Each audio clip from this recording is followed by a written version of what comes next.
Hello, my friends. Brian King here.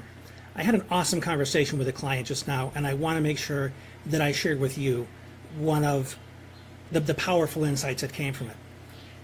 You know, as somebody living with ADHD, dyslexia, Asperger's, autism, whatever label has been put upon you, bipolar depression, the longer you've had it, if you start younger, you can end up processing the world in a very skewed way.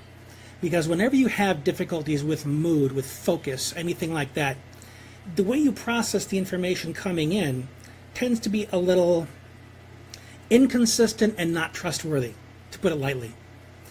But as we're young and we're experiencing things this way, we don't question it. We think that the way we perceive it is dead on, so we start drawing conclusions about this stuff. The way we think people are behaving, sometimes they act like jerks. And sometimes we assume everybody's a jerk.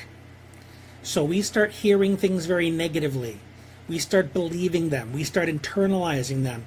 We have these emotional triggers that get wrapped around them. And then for a good portion of our life, we live having those buttons pushed over and over and over. And we become emotionally reactive, and that becomes our normal. And we think that's what life is. When I was 18, as you may know, I had cancer.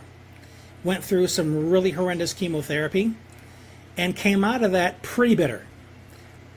Pretty pissed off, it's more accurate. I hated the world. I hated my creator. I didn't trust people anymore. I was pissed.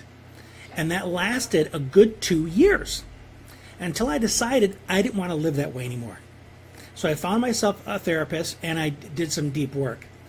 And here's the gist of what I did.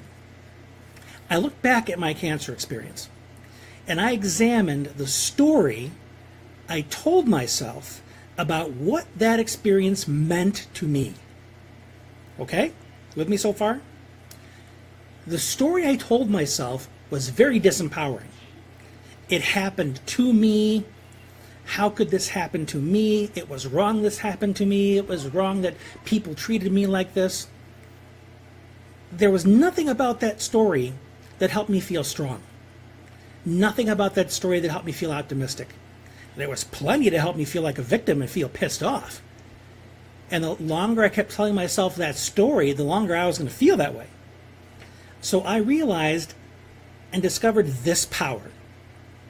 And I want you to listen to this very carefully. The power to change my mind about what something means to me. So I had to go back through my cancer experience and change the story. Now, I wasn't changing the reality of it. It sucked. I never want to go through that again. You know, I'm almost 27 years cancer-free. But now I can look at it and say it sucked. I never want to go through it again. But negative emotions aren't stirred up in me when I say that statement. Because I've made peace with that entire experience. Because I changed what it meant to me.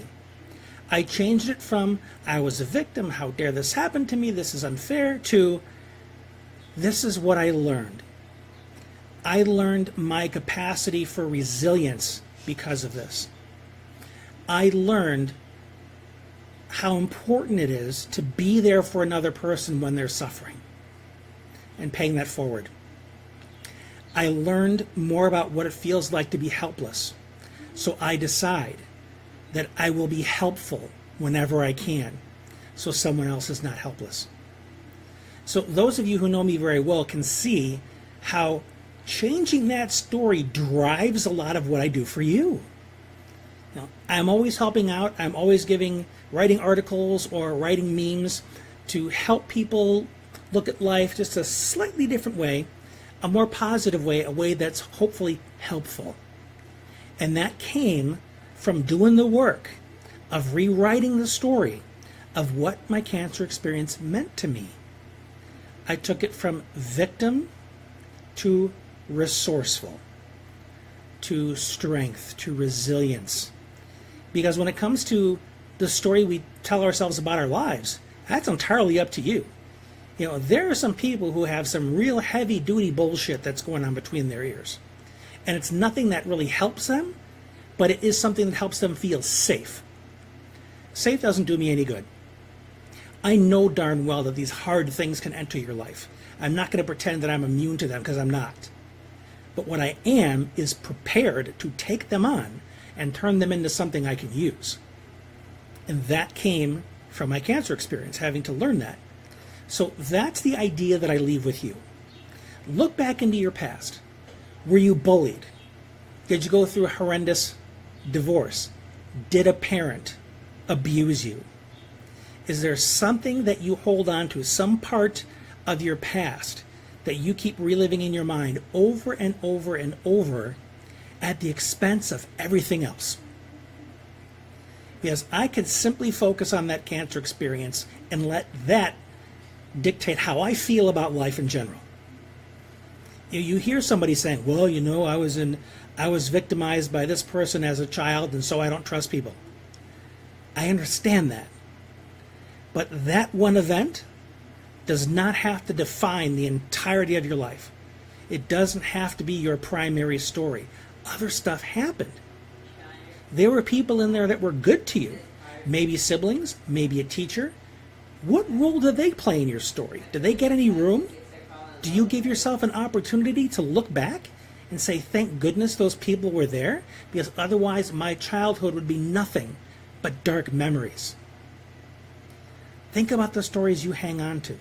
Think about the ones that you need to rewrite. The ones that need rewriting are the ones that trigger you every time you think about them.